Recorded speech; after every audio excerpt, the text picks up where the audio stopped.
ನಮಸ್ಕಾರ ವೀಕ್ಷಕರೇ. ಭಾರತ ಹಾಗೂ ಭಾರತೀಯರಿಗೆ ಅತ್ಯಂತ ಖುಷಿ ನೀಡೋ ಬೆಳವಣಿಗೆಗಳು ಪಾಕ್ ಆಕ್ರಮಿತ ಕಾಶ್ಮೀರದಲ್ಲಿ ನಡೀತಾ ಇದೆ.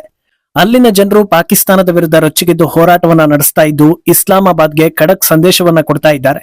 ನಾವು ಪಾಕಿಸ್ತಾನದ ಭಾಗ ಅಲ್ಲ ಅನ್ನೋದನ್ನ ಹೇಳ್ತಾ ಇದ್ದಾರೆ. ಇದೆಲ್ಲ ಸರಿ, ಇದರಲ್ಲಿ ಭಾರತೀಯರು ಖುಷಿ ಪಡೋದಕ್ಕೆ ಏನಿದೆ ಅನ್ನೋದನ್ನ ಕೇಳಿದ್ರೆ ಈ ವಿಚಾರದ ಜೊತೆಗೆ ಹೇಳುವ ಇನ್ನೊಂದಷ್ಟು ವಿಚಾರಗಳನ್ನ ಕೂಡ ನೀವು ಕೇಳಿಸ್ಕೊಂಡು ಅರ್ಥ ಮಾಡ್ಕೊಳ್ಬೇಕಾಗತ್ತೆ. ಮಾನ್ಸೂನ್ ಕೈಕೊಟ್ಟಿರೋದು ಭಾರತೀಯರಿಗೆ ಯಾವ ರೇಂಜ್ಗೆ ತಲೆಬಿಸಿ ತರ್ತಾ ಇದೆಯೋ ಅದಕ್ಕಿಂತ 100 ಪಟ್ಟು ಹೆಚ್ಚಿನ ತಲೆಬಿಸಿ ಪಾಕಿಸ್ತಾನಕ್ಕೆ ಶುರುವಾಗಿದೆ. ನಮ್ಮ ನೀರನ್ನ ಟಚ್ ಮಾಡಿದ್ರೆ ಹಾಗ್ ಮಾಡ್ತೀವಿ ಹೀಗ್ ಮಾಡ್ತೀವಿ ಅಂತ ಹೇಳಿದವರೆಲ್ಲ ಬಾಲ ಮುದುರಿಕೊಂಡು ಸೈಲೆಂಟ್ ಆಗೋ ಪರಿಸ್ಥಿತಿ ಬಂದಿದೆ. ಪಾಕಿಸ್ತಾನಕ್ಕೆ ಬಂದ ಪರಿಸ್ಥಿತಿ ನೋಡಿ ಭಾರತದ ಅನ್ನ ತಿಂತಾ ಇರೋ ಕೆಲವರಿಗೆ ಟೆನ್ಷನ್ ಆಗ್ತಾ ಇರೋದು ಭಾರತೀಯರಿಗೆ ಆತಂಕವನ್ನ ತರಿಸ್ತಾ ಇದೆ. ಇದೆಲ್ಲವನ್ನ ಒನ್ ಬೈ ಒನ್ ವಿವರಿಸ್ತಾ ಹೋಗ್ತೀವಿ.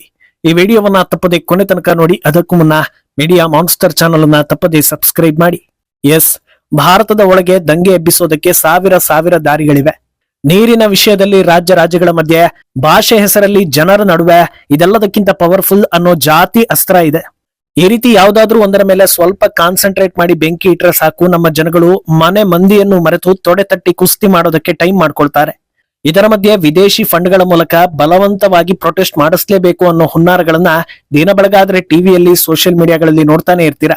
ಇದೆಲ್ಲದರಿಂದ ಲಾಭ ಪಡೆಯೋದಕ್ಕೆ ನೋಡೋದು ಇಲ್ಲಿಯ ಅನ್ನ ತಿಂದು ಇಲ್ಲಿಗೆ ಕೇಡು ಬಗೆಯೋ ಅಕ್ರಮ ಸಂತತಿಗಳು ಹಾಗೂ ಗಡಿ ಆಚೆಗೆ ನಿಂತು ಭಾರತಕ್ಕೆ ಕೇಡು ಬಗೆಯೋ ಅನೈತಿಕ ಸಂತತಿಗಳು. ಆದ್ರೆ ಇವರ ಸತತ ಪ್ರಯತ್ನದ ನಡುವೆಯೂ ಭಾರತಕ್ಕಿಂತ ಹೆಚ್ಚಾಗಿ ಉಗ್ರ ದೇಶಕ್ಕೆ ಬ್ಯಾಕ್ ಟು ಬ್ಯಾಕ್ ಹೊಡೆತಗಳು ಬೀಳ್ತಾ ಇರೋದು ಸಾಕಷ್ಟು ಜನರ ನೆಮ್ಮದಿಯನ್ನ ಕೆಡಿಸ್ತಾ ಇದೆ. ಪಾಕ್ ಆಕ್ರಮಿತ ಕಾಶ್ಮೀರದಲ್ಲಿ ಕಳೆದ ಹಲವು ವರ್ಷಗಳಿಂದ ಹೋರಾಟ ನಡೀತಾ ಇದೆ. ಈಗ ಜಿರಳೆಗಳೆಲ್ಲ ಒಟ್ಟಾಗಿ ಅದು ಸರಿ ಇಲ್ಲ ಇದು ಸರಿ ಇಲ್ಲ ಅಂತ ಪ್ರೊಟೆಸ್ಟ್ ಆರಂಭಿಸಿ ಆಜಾದಿ ಅನ್ನೋ ಟಾಪಿಕ್ ಅನ್ನ ಕೂಡ ಎಳೆದು ತಂದು ಭಾರತವನ್ನ ಇನ್ನೊಂದು ತುಂಡು ಮಾಡೋ ಕಡೆಗೆ ಚಿತ್ತ ನೆಟ್ಟಿರೋ ಹೊತ್ತಲ್ಲಿ ಆಲ್ರೆಡಿ ತುಂಡಾಗಿ ಪಾಕಿಸ್ತಾನಕ್ಕೆ ಸೇರ್ಕೊಂಡಿದ್ದ ಜಾಗ ಮತ್ತೆ ಭಾರತಕ್ಕೆ ಅಂಟಿಕೊಳ್ಳುವ ಸಿಗ್ನಲ್ ಸಿಗ್ತಾ ಇದೆ. ರಾವಲ್ಕೋಟ್ನಲ್ಲಿ ಎದ್ದಿರೋ ಹೋರಾಟದ ಕಿಚ್ಚು 22ನೇ ದಿನಕ್ಕೆ ತಲುಪಿದ್ದು, ನಾವು ಪಾಕಿಸ್ತಾನದ ಭಾಗವಲ್ಲ, ಪಾಕಿಸ್ತಾನದ ಭಾಗವಾಗಿ ಇರೋದಕ್ಕೂ ಇಷ್ಟ ಇಲ್ಲ, ನಮಗೆ ಭಾರತದ ಜೊತೆಗಿನ ಬಾಂಧವ್ಯ ಮುಖ್ಯ, ಪಾಕಿಸ್ತಾನ ಸರ್ಕಾರ ನಮ್ಮನ್ನ ಹೆದರಿಸೋದಕ್ಕೆ ಆಹಾರಗಳಿಗೆ ನಿರ್ಬಂಧ ಹೇರಿದ್ರೆ ನಾವು ಪಿಒಕೆ ಗಡಿಯನ್ನ ಓಪನ್ ಮಾಡಬೇಕಾಗತ್ತೆ, ಆಮೇಲೆ ಇಸ್ಲಾಮಾಬಾದ್ ನಮ್ಮ ಬಳಿ ಬೇಡಿಕೊಳ್ಳೋ ಪರಿಸ್ಥಿತಿ ಬರುತ್ತೆ, ಹುಷಾರ್ ಅಂತ ಪಿಒಕೆ ಹೋರಾಟಗಾರರು ವಾರ್ನಿಂಗ್ ಕೊಡ್ತಾ ಇದ್ದಾರೆ.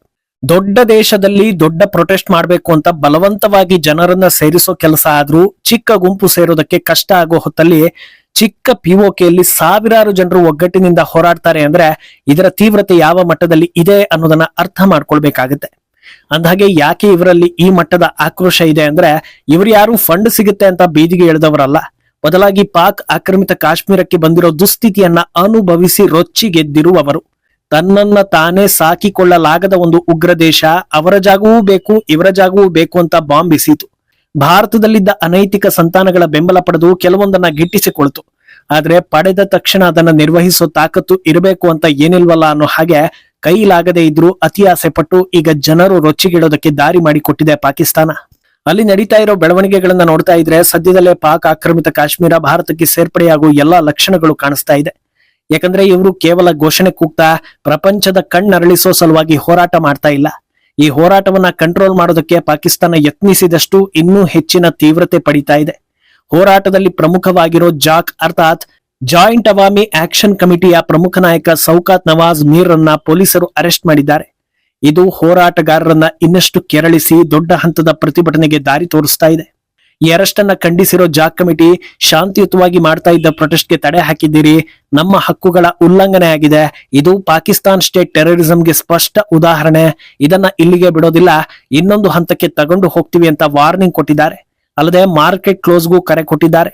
ಈಗ ಈ ಹೋರಾಟದಿಂದ ಪಾಕ್ ಆಕ್ರಮಿತ ಕಾಶ್ಮೀರ ಭಾರತಕ್ಕೆ ಬರುತ್ತಾ ಇಲ್ವಾ ಅನ್ನೋದು ಸೆಕೆಂಡರಿ. ಆದ್ರೆ ಈ ಬೆಳವಣಿಗೆಯಿಂದ ಒಂದು ಸ್ಟ್ರಾಂಗ್ ಮೆಸೇಜ್ ಪಾಸ್ ಆಗ್ತಾ ಇದೆ ಅನ್ನೋದ್ರಲ್ಲಿ ಯಾವುದೇ ಅನುಮಾನ ಇಲ್ಲ. ಅದೇನು ಅಂದ್ರೆ ಸ್ವಾತಂತ್ರ್ಯ ಬಂದಾಗಿನಿಂದ ಭಾರತವನ್ನ ಹಲವು ಸಲ ತುಂಡು ಮಾಡೋ ಕೆಲಸ ಆಗಿರೋದ್ರಿಂದ ಸ್ವಲ್ಪ ಪ್ರೆಷರ್ ಹಾಕಿದ್ರೆ ಭಾರತವನ್ನ ಎಷ್ಟು ಪೀಸ್ ಬೇಕಾದ್ರೂ ಮಾಡ್ಬೋದು ಅನ್ನೋ ಆಸೆ ಕೆಲವರಲ್ಲಿ ಬೇರೋರಿದೆ. ಸ್ವಲ್ಪ ಪ್ರಯತ್ನ ಪಟ್ಟು ಪೀಸ್ ಮಾಡಿದ್ರೆ ಎಲ್ಲಾ ಪೀಸ್ಗಳಲ್ಲೂ ಅಧಿಕಾರ ಹಿಡಿದು ಸಿಕ್ಕ ಕಡೆಗಳಲ್ಲಿ ಸಿಕ್ಕಿದ್ದನ್ನ ದೋಚಿ ರಾಯಲ್ ಲೈಫ್ ಲೀಡ್ ಮಾಡೋ ದುರಾಸೆ ಕೂಡ ಸಾಕಷ್ಟು ಜನರಲ್ಲಿದೆ. ಆದ್ರೆ ಈ ರೀತಿ ಭಾರತದಿಂದ ಕೈತಪ್ಪಿ ಹೋಗಿರೋ ಜಾಗವನ್ನ ಕೂಡ ಬಿಡೋದಿಲ್ಲ, ರಾಜಕೀಯ ರಣತಂತ್ರಗಳ ಮೂಲಕ ಎಲ್ಲವನ್ನೂ ಹಿಂಪಡೆಯೋ ಕೆಲಸ ಆಗೇ ಆಗುತ್ತೆ ಅನ್ನೋ ಸ್ಟ್ರಾಂಗ್ ಮೆಸೇಜ್ ಕೊಟ್ರೆ ಇಂಥ ದೇಶದ್ರೋಹದ ದುಸ್ಸಾಹಸಗಳು ಒಂದು ಲೆವೆಲ್ಗೆ ಕಂಟ್ರೋಲ್ಗೆ ಬರೋ ಸಾಧ್ಯತೆ ಇದೆ. ಅಂದಹಾಗೆ ಪಾಕ್ ಆಕ್ರಮಿತ ಕಾಶ್ಮೀರದ ವಿಚಾರದಲ್ಲಿ ಭಾರತಕ್ಕೆ ಸಾಕಷ್ಟು ಲಾಭಗಳಿವೆ. ಪ್ರಮುಖವಾಗಿ ರಕ್ಷಣಾ ವಲಯದಲ್ಲಿ ಯಾಕಂದ್ರೆ ಅದು ಒಂದು ಅತ್ಯಂತ ಪ್ರಮುಖ ಸ್ಟ್ರಾಟಜಿಕ್ ಪಾಯಿಂಟ್. ಭಾರತ ಇವತ್ತು ಬದಲಾಗಿದೆ ಅಂತ ಹೇಳ್ತಾ ಇದ್ರು ಕೂಡ ಪುಲ್ವಾಮಾ ಅಟ್ಯಾಕ್ ಹಾಗೂ ಕಳೆದ ವರ್ಷ ನಡೆದ ಪಹಲ್ಗಾಮ್ ಅಟ್ಯಾಕ್ ಭಾರತವನ್ನ ತಲೆ ತಗ್ಗಿಸೋ ಹಾಗೆ ಮಾಡಿದ್ದು ಸುಳ್ಳಲ್ಲ. ಈ ಉಗ್ರ ದಾಳಿಗಳಿಗೆ ಪ್ರತಿಯಾಗಿ ಭಾರತ ಕೊಟ್ಟಿರೋ ಏಟಿಗೆ ಪಾಕಿಸ್ತಾನ ನಲುಗಿ ಹೋಯ್ತು ಅನ್ನೋದು ನಿಜವೇ. ಆದ್ರೂ ಕೂಡ ಇಂಥ ಘಟನೆಗಳು ನಡೆದಾಗ ದೇಶದ್ರೋಹಿಗಳು ಕೂಡ ಇದರ ಬಗ್ಗೆ ಕಮೆಂಟ್ ಮಾಡೋ ಮಟ್ಟಕ್ಕೆ ಚಿಗುರಿಕೊಳ್ತಾರೆ. ಆದ್ರಿಂದ ಈ ಬೆಳವಣಿಗೆ ಭಾರತಕ್ಕೆ ಪೂರಕ ಎನಿಸ್ಕೊಳ್ತಾ ಇದೆ. ಅಲ್ಲದೆ ಈಗ ಜಮ್ಮು ಕಾಶ್ಮೀರದಲ್ಲಿ ಭಾರತ ಸರ್ಕಾರ ಹದ್ದಿನ ಕಣ್ಣನ್ನ ಇರಿಸಿದ್ರು ಅಲ್ಲಿನ ಪ್ರತ್ಯೇಕವಾದಿಗಳು ಒಂದು ಅವಕಾಶ ಸಿಕ್ಕರೆ ಸಾಕು ಅನ್ನೋ ರೀತಿ ದೇಶದ್ರೋಹಕ್ಕೆ ಸದಾ ಹೊಂಚು ಹಾಕ್ತಾ ಕುಳಿತಿರ್ತಾರೆ. ಇಂಥ ಬೆಳವಣಿಗೆಗಳು ಅವರ ದುಶ್ಚಿಂತನೆಗಳಿಗೆ ಕೊಡಲಿ ಪೆಟ್ಟು ಕೊಟ್ಟಂತಾಗ್ತಾ ಇದೆ. ಅಂದ್ಹಾಗೆ ಪಿಒಕೆಯಲ್ಲಿ ಈ ಪರಿಸ್ಥಿತಿ ತಾರಕಕ್ಕೆ ಏರೋದಕ್ಕೆ ಭಾರತ ಸರ್ಕಾರ ಕಳೆದ ವರ್ಷ ತೆಗೆದುಕೊಂಡಿರೋ ನಿಲುವು ಕೂಡ ಪ್ರಮುಖ ಕಾರಣ. ಅದು ಇಂಡಸ್ ಟ್ರೀಟಿಯನ್ನ ಸಸ್ಪೆಂಡ್ ಮಾಡಿರೋದು. ಇದು ಉಗ್ರ ದೇಶದ ಕೀಚಕರಿಗೆ ಯಾವ ರೇಂಜ್ಗೆ ಹಿಂಸೆ ಕೊಡ್ತಾ ಇದೆ ಅಂದ್ರೆ ಪಾಕಿಸ್ತಾನದ 80% ಕೃಷಿ ಚಟುವಟಿಕೆಗಳಿಗೆ ಸಮಸ್ಯೆ ತಂದೊಡ್ಡಿದೆ. ಭಾರತ ಈ ನಿರ್ಧಾರವನ್ನ ಕೈಗೊಂಡ ತಕ್ಷಣ ಪಾಕಿಸ್ತಾನದಲ್ಲಿ ಕೆಲವರು ಭಾರಿ ದೊಡ್ಡ ಶೂರರಂತೆ ರಕ್ತ ಹರಿಸ್ತೀವಿ, ಇನ್ನೊಂದು ಮತ್ತೊಂದು ಮಾಡ್ತೀವಿ ಅಂತ ಬೊಬ್ಬೆ ಹೊಡೆದಿದ್ರು. ಆ ಪೈಕಿ ಈ ವ್ಯಕ್ತಿ ಕೂಡ ನಮ್ಮ ನೀರನ್ನ ಮುಟ್ಟಿದ್ರೆ ಕೈ ಕಟ್ ಮಾಡ್ತೀವಿ ಅಂತ ಹೇಳಿದ್ದ. 1.5 ವರ್ಷ ಆಯ್ತು, ಆದ್ರೂ ಇನ್ನು ಏನು ಕಿಸಿಯೋದಕ್ಕೆ ಆಗಿಲ್ಲ. ಈಗ ಇಂಟರ್ ನ್ಯಾಷನಲ್ ಸೆಮಿನಾರ್ ನಲ್ಲಿ ನಮ್ಮ ದೇಶದ ನೀರನ್ನ ಬೇರೆ ಯಾರೋ ಕಂಟ್ರೋಲ್ ಮಾಡ್ತಾ ಇದ್ದಾರೆ ಅಂತ ಅಳಲು ತೋಡ್ಕೊಂಡಿದ್ದಾನೆ. ಮನುಷ್ಯರಂತೆ ಬದುಕಿ ಅಂತ ಅವಕಾಶ ಕೊಟ್ಟಾಗ ಅದನ್ನ ಸರಿಯಾಗಿ ಬಳಸ್ಕೊಳ್ಳಿಲ್ಲ, ಮಾಡಬಾರದನ್ನ ಮಾಡಿದ್ರು. ಈಗ ನೀರಿಲ್ಲದೆ ಗಂಟಲು ಮಾತ್ರ ಅಲ್ಲ, ಅಲ್ಲೂ ಕೂಡ ಒಣಗೋದಕ್ಕೆ ಶುರುವಾಗಿದೆ. ಇದೆಲ್ಲ ಬೆಳವಣಿಗೆಗಳನ್ನ ನೋಡ್ತಾ ಇದ್ರೆ ವೈರಿಗಳಿಗೆ ಸಹಜವಾಗಿ ಸಂಕಟ ಆಗುತ್ತೆ.